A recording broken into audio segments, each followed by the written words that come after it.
Welcome to RAC solution. Today's lesson is water supplying plant, or it is also called water treatment plant. Today this one is the most important for water cooled condenser and also used in chiller. The main source of water, surface water and ground water, मतलब पानी का जो source जहाँ से मिलता है वो surface से भी मिलता है और ग्राउंड का नीचे से भी मिलता है. Surface water mainly available in river, canal, ponds, well etcetera, ये सारे जगह से मिल सकता है. But the ground water which will be available below the soil और ग्राउंड का नीचे से मिल सकता है. जो हमारा पानी नीचे से आता है, mainly all the cities mainly they are using ground water. जितना सारे सिटी है, ये सिटी में तो पानी का थोड़ा कमी रहता, that's why they are using only ground water. Water having so many types of impurities. So many types of impurities मतलब बहुत सारे अशुद्धियाँ रहते हैं पानी में. सच एज फिजिकल इम्प्यूरिटीज़, जिसको हम भौतिक अशुद्धियाँ कहते हैं, केमिकल इम्प्यूरिटीज़ जिसको रासायनिक अशुद्धियाँ कहते हैं, और बायोलॉजिकल इम्प्यूरिटीज़ और जीवाणु अशुद्धियाँ, ये सारे चीज़ हमारा होता है अशुद्धियाँ. जैसा फिजिकल इम्प्यूरिटीज़ में colour, taste and odour, temperature, suspended matters, radioactivity, foam etcetera, ये सारे चीज़ मिल सकता है. जैसे रंग, स्वाद, गंध, तापमान, अर्थ की पदार्थ वस्तुएं, रेडियो एक्टिविटी, काम, फोम आदि मिलते हैं. और केमिकल इम्प्यूरिटीज़, जो रासायनिक इम्प्यूरिटीज़ अशुद्धियाँ है, इसमें it is most important for our refrigeration and air conditioning, क्योंकि ये जो है हमारा बहुत ही इम्पोर्टेंट, गुरुत्वपूर्ण है हमारा एयर कंडीशन रेफ्रिजरेशन के लिए. Particularly water cool condenser require soft water for cooling purposes. जैसे हमारा जो वाटर कूल कंडेंसर है उसमें बहुत ही ज़रूरी है सॉफ्ट वाटर का लिए. Somewhere require for chiller also, कई जगह में चिलर में भी पानी का ज़रूरत पड़ता ही है. Chemicals such as acid, alkalis, toxic compounds, chlorine, ये सारे चीज़ रह सकता है केमिकल के ज़रिए से. अच्छा, और उसके साथ भी अमोनिया, सल्फाइड, आर्सेनिक एक्सेट्रा, ये भी मिल सकता है. तो ये सारे अशुद्धियाँ रासायनिक अशुद्धियाँ है. बायोलॉजिकल अशुद्धियाँ जो है हमारा क्या बोलता है, biological impurities are fungus, insecticides, virus, plastic, insecticides, ये सारे हमारा क्या है, बायोलॉजिकल इम्प्यूरिटीज़ है. और पानी का एक्चुअल पीएच वैल्यू देखा जाए तो हमारा पानी 1 से 14 तक पीएच वैल्यू रहता, जिसमें 7 इज़ द न्यूट्रल. 7 जो है वो न्यूट्रल होता. 7 से कमी जो है, less than 7 is called acidic, और more than 7 is called alkaline. Therefore 7 is the neutral. That is also 1. PH मतलब है पोटेंशियलिटी ऑफ हाइड्रोजन. तो ये है हमारा है पानी का जो पीएच वैल्यू मेनली माना जाता है 7 न्यूट्रल, 7 इज़ द न्यूट्रल। अच्छा, पानी जो है इसका सॉफ्ट करने का ज़रूरत क्या है?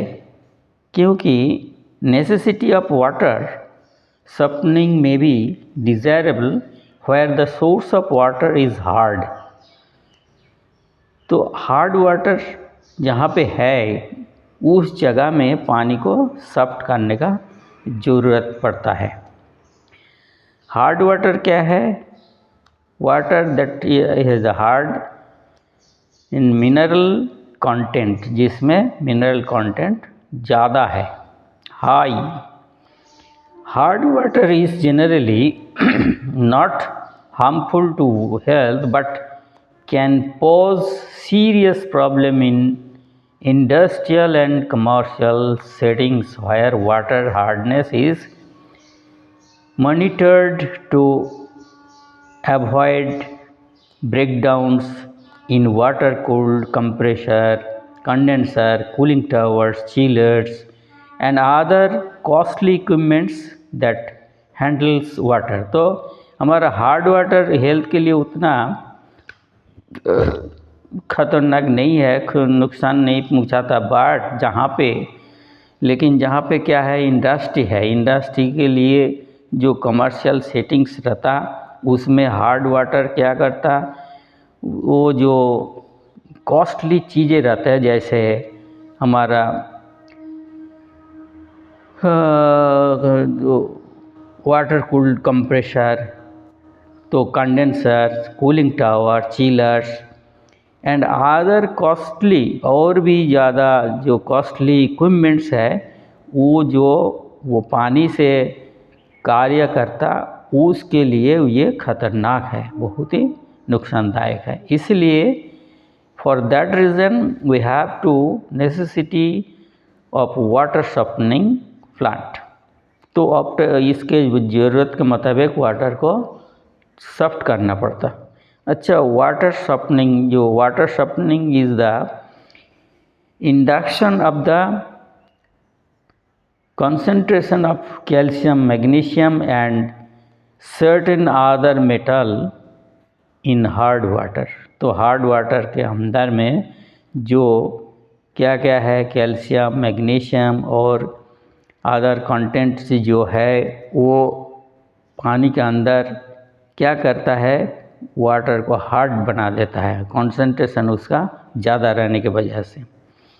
These hardness ions can come a variety of undesired effects। अच्छा, ये जो हार्ड वाटर है, ions, hardness of ions can come, आ सकता है, ये वैरायटी ऑफ अनडिज़र्ड इफेक्ट्स, जो हमको ज़रूरत नहीं, ऐसा कुछ प्रभाव इसमें आ सकता है सडन, जैसे हम लोग साथ कह सकते हैं करोशन, यानी क्षय का है, सेडिमेंटेशन, मतलब कुछ मोटा लेयर पड़ जाता है, क्लॉग, प्लम्बिंग मतलब पाइपलाइन में चोकिंग आ सकता है, ये सारे चीज़ हो सकती है इसकी वजह से। तो hard water also forms deposits that clog plumbing, जो हार्ड वाटर प्लम्बिंग को पाइपलाइन जाम भी कर सकता। वही मोस्ट इम्पॉर्टेंट है कि दिस डिपोजिट्स कॉल्ड स्केल, जिसको हम लोग स्केल कह सकते हैं, are composed mainly of calcium carbonate, magnesium hydroxide and calcium sulphate. ये सारे चीज़ के द्वारा ये क्लॉग हो सकता है। Calcium and magnesium carbonate led to be deposited as off-white solids on the surface of pipes and the surface of water-cooled condenser। तो ये जो है ऑफ वाइट, मतलब थोड़ा सा वाइट से भी थोड़ा पीला जैसा दिखता, थोड़ा सा ऐसे कलर का एक मोटा लेयर गिर जाता है उस सेडिमेंटेशन को हम लोग क्या बोलता है, सारे ये मिनरल जो है कैल्शियम सल्फेट, कैल्शियम मैग्नीशियम, ये सारे का लेयर उसमें स्तर के तौर पर जम आ जाता, जिसके वजह से पाइप के अंदर में जो लेयर हो जाता हीट ट्रांसफ़र का थोड़ा गड़बड़ होता, मतलब कम हो जाता, और क्या है वाटर फ्लो रेस्ट्रिक्शन भी होता है। In water cooled condenser the deposit impair the flow of water heat water reducing the condenser. ये जो एफिशिएंसी होता है कंडेंसर का, ये जम के वजह से वो कूलिंग टावर कंडेंसर का एफिशिएंसी घट जाता है। तो हार्ड वाटर किसको कहते हैं? हार्ड वाटर जो है हमारा, जो कैल्शियम कार्बोनेट का मात्रा अगर लेस देन 60 ppm है होगा तो उसको हम सॉफ्ट वाटर कहते हैं।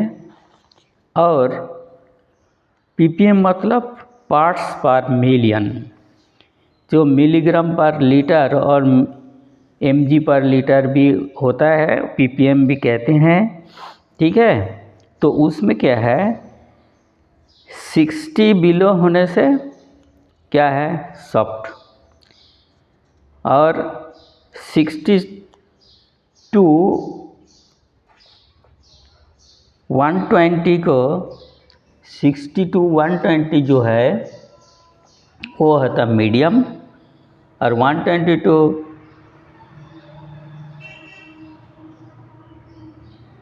180 वो होता हार्ड वाटर, और एबव 180 ppm हो जाता वेरी हार्ड वाटर। तो ये हमारा किसके वजह से होता है? कैल्शियम कार्बोनेट का मात्रा इतना ppm रहने से इसको हम लोग हार्ड वाटर कहते हैं। जो भी है वाटर जो हमारे लोग ट्रीटमेंट क्यों करता? क्योंकि उसको सॉफ्ट बनाना है। तो वाटर ट्रीटमेंट प्लांट के लिए जो मेथड है उसमें सॉफ्टनिंग का first ion exchange method, ion exchange resin method होता है, रिवर्स ऑस्मोसिस प्लांट मेथड होता है, डिस्टिलेशन मेथड होता है बाय यूजिंग चेलिटिंग एजेंट्स क्या है था, लाइम सॉफ्टनिंग भी होता है। तो इसमें हम लोग एक सॉफ्टनिंग प्लांट डबल सिलेंडर का बनाया है, जिसमें सिंगल सिलेंडर भी हो सकता, 3 सिलेंडर भी यूज़ कर सकता है। इसमें क्या है, ये एक सिलेंडर है जिसके नीचे में फर्स्ट लेयर जो दिया है उसको ग्रेवल्स बोलता, जो बालू है और रेती है उसका बड़ा बड़ा जो है वो चीज़ इसमें दिया जाता। ग्रीन सैंड नेक्स्ट स्टेप में दिया जाता, थर्ड में दिया जाता मैंगनीज ऑक्साइड, फोर्थ में है फिर ग्रीन सैंड, और फिफ्थ में है potassium permanganate plus magnesium sulphate, और सिक्स्थ में दिया जाता है ग्रीन सैंड, और सेवन्थ में एक्टिवेटेड कार्बन। तो ये फर्स्ट सिलेंडर में है आयरन रिमूविंग फिल्टर है, जो पानी इधर से इन होता है, पानी फिर इसमें जाके सेकंड सिलेंडर में आता है, वो सॉफ्टनिंग प्लांट है जिसका लेयर में है, फर्स्ट लेयर में ग्रेवल्स है, सेकंड लेयर में कैटायोनिक रेजिन है, जिसका आउटलेट इसमें सॉफ्ट होकर सॉफ्ट वाटर निकल जाता है। तो ये हमारा तो डबल सिलेंडर का है, कोई सिंगल सिलेंडर में भी यूज़ कर सकता, कोई 3 सिलेंडर में भी यूज़ करते हैं। तो ये हमारा है, इसमें क्या है, ion exchange materials contain sodium ions that are readily replaced by hardness ions such as calcium, magnesium. Ion exchange resin are organic polymers containing anionic functional groups to which the sodium is bound. जिसमें sodium bound रहता। Minerals called zeolites also exhibit ion exchange properties. तो इसमें minerals के जैसा zeolites है ये भी दिखाया जा सकता इसमें आयन एक्सचेंज प्रॉपर्टीज में। These minerals are widely used in laundry detergent, जैसा हमारा लॉन्ड्री कपड़ा धोने के लिए उस जगह में ज़्यादा जियोलाइट्स का इस्तेमाल होता है। और क्या बोल रहा है, the water to be treated passes through a bed of the resin. तो हम लोगों को वाटर जो है ट्रीट करने के लिए एक रेजिन का थ्रू से गुजारना चाहिए। Negatively charged resin absorb and bind metal ions. जो निगेटिवली चार्ज हमारा रेजिन है वो क्या करता, एब्जॉर्ब करता, वो बाइंड करता मेटल आयन्स को। मेटल आयन्स को इसमें रोक लेता है, जिसमें हम लोग यूज़ करते हैं। और क्या, व्हिच आर पॉजिटिवली चार्ज, जिसमें पॉजिटिवली चार्ज हो जाता है। अच्छा, the resin initially contain univalent ions, most commonly sodium, but sometimes also hydrogen और पोटासियम, ये भी हम लोग यूज़ करता है कभी कभी। Divalent calcium and magnesium ions is in the water replace this univalent ions. तो डाइवेलेंट कैल्शियम और क्या है, मैग्नीशियम आयंस वाटर में जो रिप्लेस करता है दिस यूनिवेलेंट आयंस। यूनिवेलेंट्स एक वैलेंट में आयंस का परिवर्तन होता है। Which are released into the water, जो हमारा वाटर में रिलीज हो जाता, मिक्स हो जाता। The harder the water the more hydrogen, sodium और potassium ions are replaced from the resin and into the water. जो हमारा हार्ड वाटर है, हार्डर जो वाटर है, द मोर हाइड्रोजन, जो ज़्यादा हाइड्रोजन है, सोडियम है और पोटासियम है, आयंस का पोटासियम आयंस है, और क्या होता है, released from the resin and into the water, तो वाटर में चले जाता है। तो इसमें क्या है, resins are also available to remove carbonate, bicarbonate and sulfate ions which are absorbed and hydroxyl ions released from the resin। जो कभी कभी क्या होता है हमारा, ये तो चलते रहते क्या है, रिमूव करना पड़ता है। अवेलेबल रिमूव कार्बोनेट, ये सब कार्बोनेट को रिमूव करना, बाइकार्बोनेट को और सल्फेट आयंस को और एब्जॉर्ब हाइड्रोक्सिल आयंस को, ये सब को जो पानी से चले जाते हैं इसको रेजिन से अलग करना पड़ता। बोथ टाइप्स ऑफ रेजिन में be provided in a single water softener. जो भी है जितना भी दोनों टाइप्स का भी रेजिन सिंगल वाटर सॉफ्टनर में यूज़ कर सकता। This method is called the ion exchange method, जिसको हम लोग आयन एक्सचेंज मेथड कहते हैं। अच्छा, और क्या है, एक मोस्ट इम्पॉर्टेंट है, the resin capacity is generally gradually exhausted and eventually in it contains only divalent ions. जिसमें क्या है, रेजिन कैपेसिटी ग्रेजुअली एग्जॉस्ट कम हो जाता, बाहर चले जाता। इवेंचुअली जो बोलता है इट कंटेंट्स, जिसमें कंटेंट्स है ओनली डाइवेलेंट आयंस, जिसमें मैग्नीशियम और calcium. For certain exchange resin and sulphur dioxide,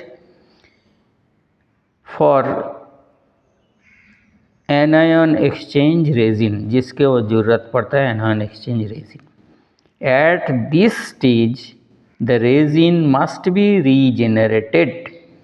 ये जो समस्या है, इसको इस स्तर के लिए रेजिन को रीजेनरेट करना पड़ता। तो हमारा ये रेगुलरली यूज़ करते वक्त जहाँ पे हमारा वाटर सप्लाइंग प्लांट यूज़ होता है उसके अंदर में इन जो पानी है जो भी है उसको पीरियडिकली बैकवॉश करना पड़ता, that should be backwash periodically to ion exchange जो है वो तब रीएक्टिवेट और यू कैन से रीजेनरेट होता है। इसके लिए हम लोग कभी कभी क्या करता, सोडियम क्लोराइड देके उसको बैकवॉश कर लेता है। That should B use sodium chloride for cleaning the ion, cation हो एनायन हो जो भी हो उसको हम क्लीन कर लेते हैं। This one is the water supplying plant method. And अगर आप लोग सब्सक्राइब नहीं करें तो ज़रूर कीजिएगा, और ये बहुत ही इम्पोर्टेंट है वाटर कूल कंडेंसर के लिए, चिलर के लिए। हम लोग इसको बहुत ध्यान से पढ़ना पड़ेगा तभी याद रहेगा। आयन एक्सचेंज है हर घर में। आजकल पानी तो बहुत दूषित है, TDS वो भी मेंटेन करते हैं लोग, TDS मीटर भी मिलता है।